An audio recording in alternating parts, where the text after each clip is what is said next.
ایک میں نے اپنے بھائی کا کمنٹ پڑھا ہے، انہوں نے بولا بھائی آپ کا جہنم پکا ہے، آپ جہنم جاؤ گے۔ جہنم ہوتا کیا ہے بھائی؟ کبھی دیکھا نہیں ہے، ایک بار مجھے بھی ایڈریس دے دو۔ کیا تم ہو کیا ہو کیا؟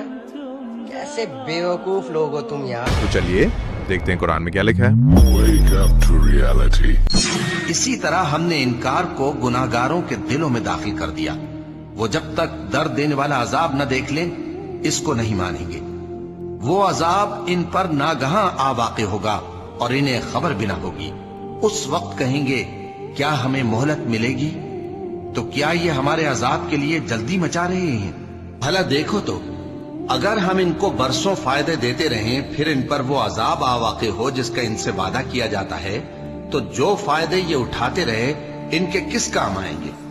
اور ہم نے کوئی بستی ہلاک نہیں کی مگر اس کے لیے خبردار کرنے والے پہلے بھیج دیتے تھے تاکہ یاد دلا دیں، اور ہم ظالم نہیں ہیں۔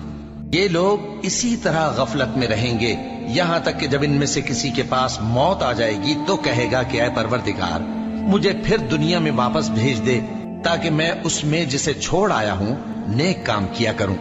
ہرگز نہیں، یہ ایک ایسی بات ہے کہ وہ اسے زبان سے کہہ رہا ہوگا اور اس کے ساتھ عمل نہیں ہوگا۔ اور ان کے پیچھے برزخ ہے جہاں وہ اس دن تک کہ دوبارہ اٹھائے جائیں گے رہیں گے۔ پھر جب سور پھونکا جائے گا تو نہ تو ان میں قرابتیں رہیں گی اور نہ ایک دوسرے کو پوچھیں گے۔ تو جن کے اعمال کے بوجھ بھاری ہوں گے تو وہی کامیاب ہیں، اور جن کے بوجھ ہلکے ہوں گے وہ لوگ ہیں جنہوں نے اپنے آپ کو خسارے میں ڈالا، ہمیشہ دوزخ میں رہیں گے۔ آگ ان کے چہروں کو جھلس دے گی اور وہ اس میں بد شکل ہو رہے ہوں گے۔ کیا تم کو میری آیتیں پڑھ کر نہیں سنائی جاتی تھیں؟ پھر تم تو ان کو جھٹلائے ہی جاتے تھے۔